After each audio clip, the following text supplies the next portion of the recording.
Talvez você tenha feito constantemente estas perguntas. Onde posso encontrar refúgio num mundo cheio de conflitos? Ou, como e onde posso encontrar força para vencer nesse mundo que oferece tantas derrotas?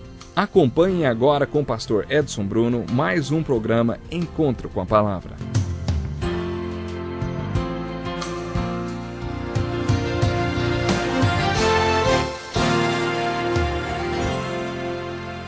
É uma alegria muito grande poder estar mais uma vez com você para o Encontro com a Palavra. Seja bem-vindo, acomode-se e acompanhe conosco. Hoje continuaremos o estudo do Sermão do Monte das Oliveiras, registrado nos capítulos 24 e 25 do Evangelho de Mateus, o primeiro livro do Novo Testamento. No último programa abordamos 3 parábolas de Jesus deixadas no capítulo 25 de Mateus. Na parábola das 10 virgens, Jesus ensinou que sua segunda vinda será um julgamento sobre todo o vaso vazio.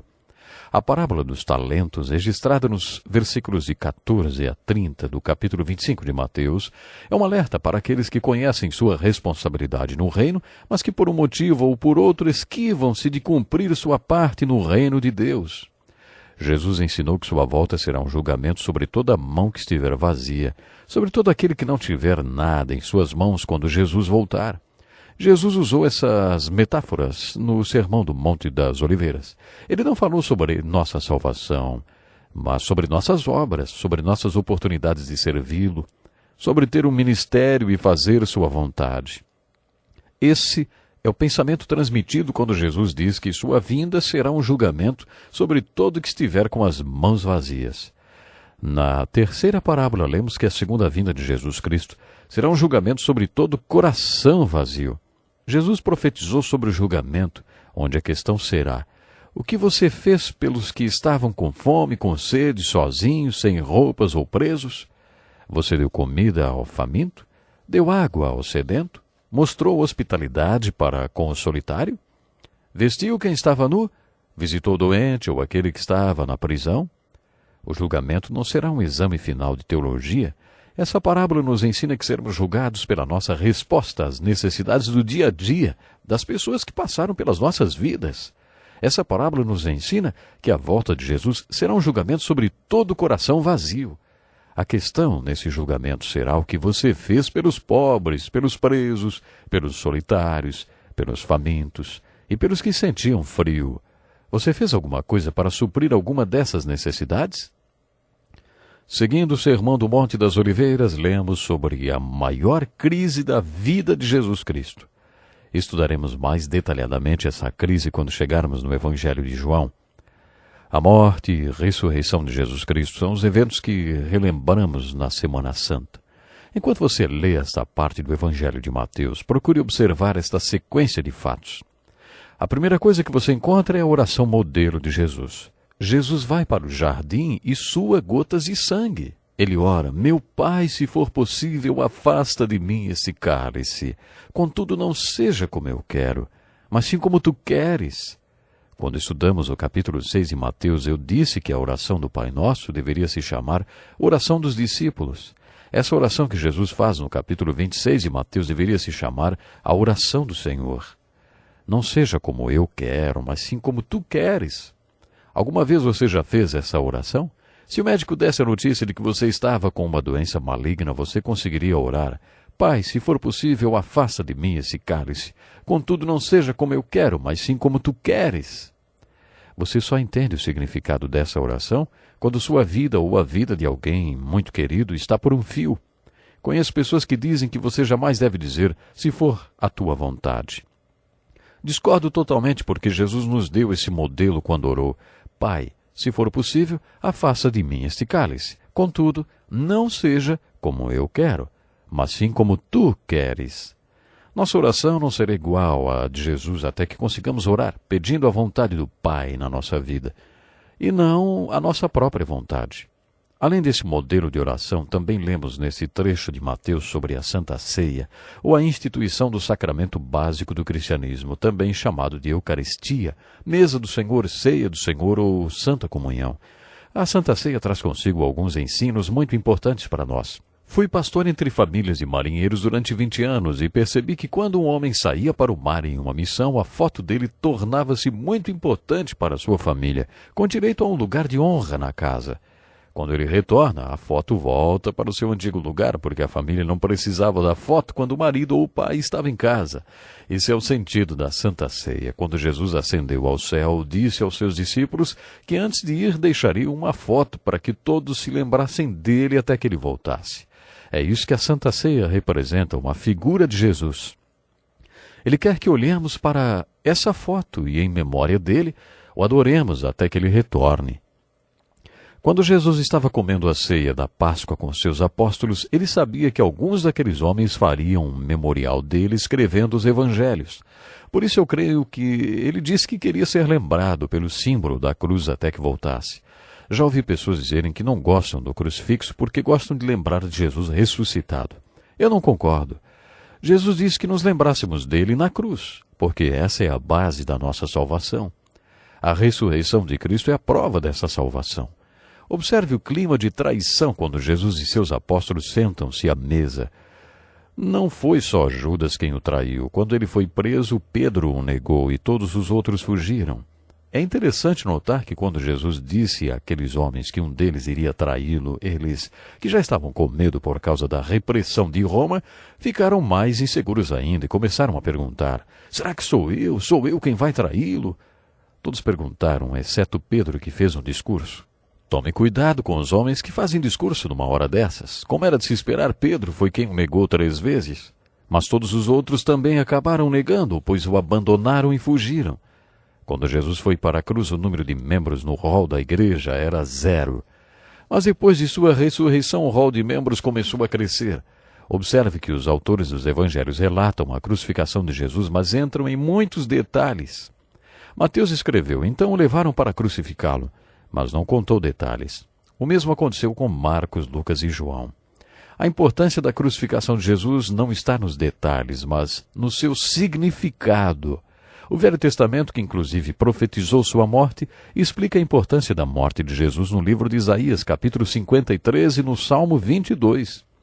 As epístolas do Novo Testamento, nossos próximos objetos de estudo, também nos falam muito sobre o significado da morte de Jesus. Mas nos evangelhos não encontramos detalhes sobre a crucificação. O fato de terem crucificado Jesus não é tão importante. Muitas outras pessoas foram crucificadas. O importante é que eles crucificaram Jesus. Foi ele quem foi crucificado. A morte de Jesus na cruz foi muito importante. Eles crucificaram Jesus. Mas quem na verdade são eles? Poderíamos dizer que foi Roma. Refletindo um pouco mais, poderíamos dizer que foram os judeus.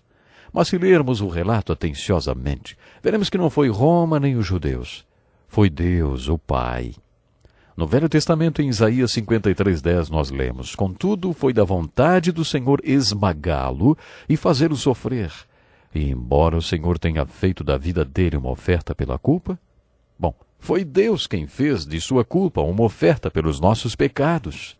Deus amou tanto o mundo que fez a alma de Jesus uma oferta pelos nossos pecados. Porque Deus tanto amou o mundo que deu seu Filho unigênito para que todo que nele crer não pereça, mas tenha a vida eterna. Portanto, foi Deus quem colocou o seu Filho à morte na cruz pelos nossos pecados e equívocos. Você pode dizer que quando Jesus foi para a cruz, o cristianismo tornou-se um movimento morto. Até a ressurreição de Cristo, o rol da igreja não tinha ninguém mais, era 0. Por que sua ressurreição, então, reuniu seus seguidores?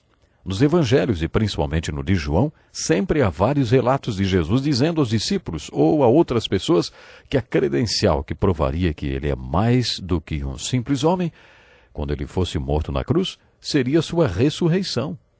Quando os discípulos pediram um sinal, Jesus mencionou a destruição do templo, referindo-se ao seu próprio corpo.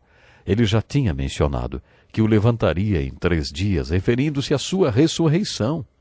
Por isso, João conta que depois que Jesus foi ressuscitado, os apóstolos se lembraram do que Jesus tinha dito sobre sua ressurreição e sobre as Escrituras. Essas Escrituras eram o Velho Testamento. como por exemplo o Salmo 16, onde o salmista ora e profetiza: não permitirás que o teu santo sofra decomposição. Observe que a morte e a ressurreição de Jesus Cristo nas Escrituras são dois fatos que compõem o Evangelho cristão e são enfatizados nas epístolas do Novo Testamento. Depois da ressurreição de Jesus, lemos sobre o grande comissionamento. Antes de sua morte, Jesus tinha dito aos seus apóstolos que os encontraria na Galiléia depois de 3 dias. Se você fosse morrer, marcaria algum encontro para depois? Jesus fez isso. Então os discípulos se lembraram disso e foram para Galiléia. Os relatos contam que havia cerca de 500 pessoas reunidas na Galiléia para encontrar Jesus. Essa não foi a primeira vez que ele se mostrou ressuscitado, mas foi ali que ele se mostrou e fez o grande comissionamento. Ide, portanto, fazei discípulos de todas as nações, batizando-os em nome do Pai, do Filho e do Espírito Santo, ensinando-os a guardar todas as coisas que vos tenho ordenado. E eis que estou convosco todos os dias, até a consumação do século. O livro de Atos nos conta que eles foram, fizeram discípulos, batizaram seus discípulos e os ensinaram. Os discípulos de Jesus fizeram exatamente o que tinham que fazer. O livro de Atos é a descrição histórica de como os seguidores de Jesus cumpriram a grande comissão. Esse importante comissionamento baseia-se em fazer discípulos. Mas como fazer discípulos? Indo, batizando e ensinando. Nosso objetivo não é só pregar a palavra, mas fazer discípulos de Jesus Cristo. Temos observado isso nos diálogos de Jesus. Qual é o preço de se tornar um discípulo? Essa é a grande comissão, fazer discípulos. Mas como? Indo, batizando e ensinando. Eu creio no ensino como uma ferramenta poderosa na formação de discípulos, porque leva as pessoas às Escrituras. E a fé vem pelo ouvir a palavra de Deus. A grande comissão é o alvará da igreja. A igreja existe em cima dessa missão. Esse é o propósito da igreja. O objetivo da igreja é ir por todo o mundo de maneira corajosa. Não é o mundo que tem que vir a nós. Nós é que devemos ir e fazer discípulos para que Jesus possa morar em seus corações. Essa é a verdade. Temos que ir e fazer discípulos. Batizá-los e ensiná-los tudo o que Jesus nos ensinou. Não podemos nos calar sobre esta missão porque é em cima disso que a igreja existe. Você tem sido um discípulo fiel? Tem sido uma testemunha fiel? Guarde no coração a grande comissão de Jesus em Mateus 28, do versículo 18 a 20, e obedeça-o.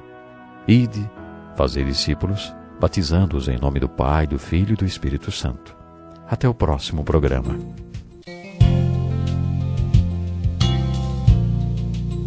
Que lição importantíssima. Obrigado, pastor Edson Bruno. Prezado ouvinte, coloque em prática o que você ouviu aqui. Sem dúvida, sua vida será grandemente abençoada. Este é um estudo escrito pelo Dr. Dick Woodward, na voz do pastor Edson Bruno. Escreva-nos e solicite o material. Nosso endereço é Encontro com a Palavra, Caixa Postal 2011, CEP